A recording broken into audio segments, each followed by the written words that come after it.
El gül del Kuifike Kupal, cuando ellos cuidan su naturaleza, como en Lafken, Chemulei, con Mapumeo, Filque, mole que fui, pues mucho fe el canto que fui tan Mapu, el canto fue que tan Lafken.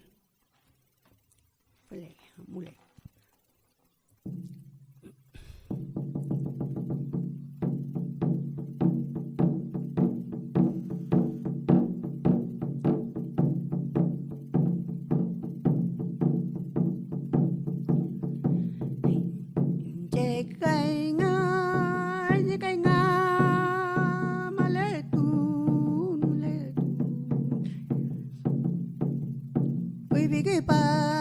Kuifike pal, el gato me que tú que fui, tañi mapumeo.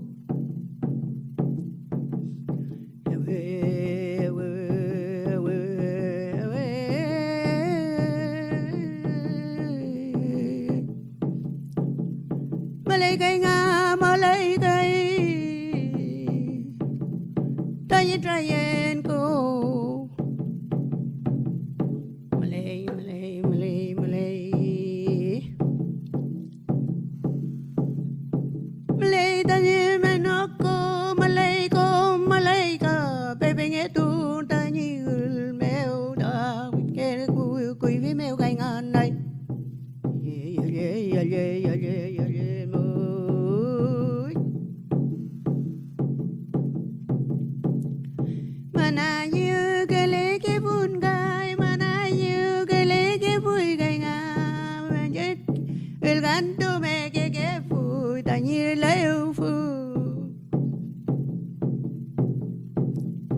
El canto me que voy tañe Traytrayco, ve meo nay.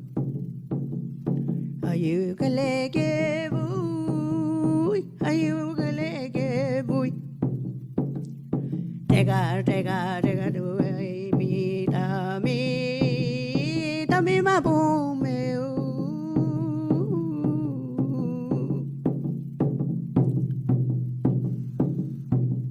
Cái ngà purrun ta như cô mèo purrun bé bé nghe kể vui ta như lần tuôn cây ngà ta như lần tuôn cây ngà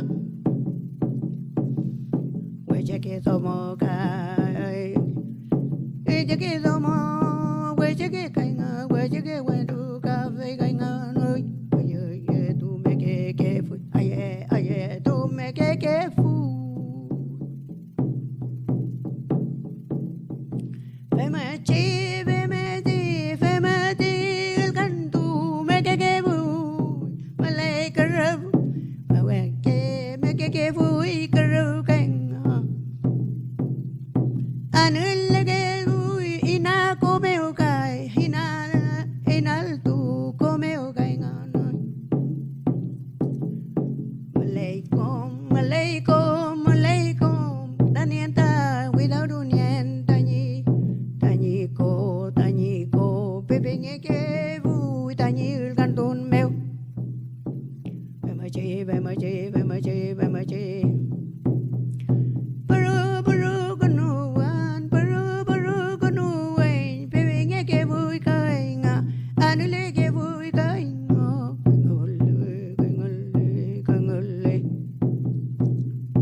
Tañi laku, tañi kuyfike pal, Mayugele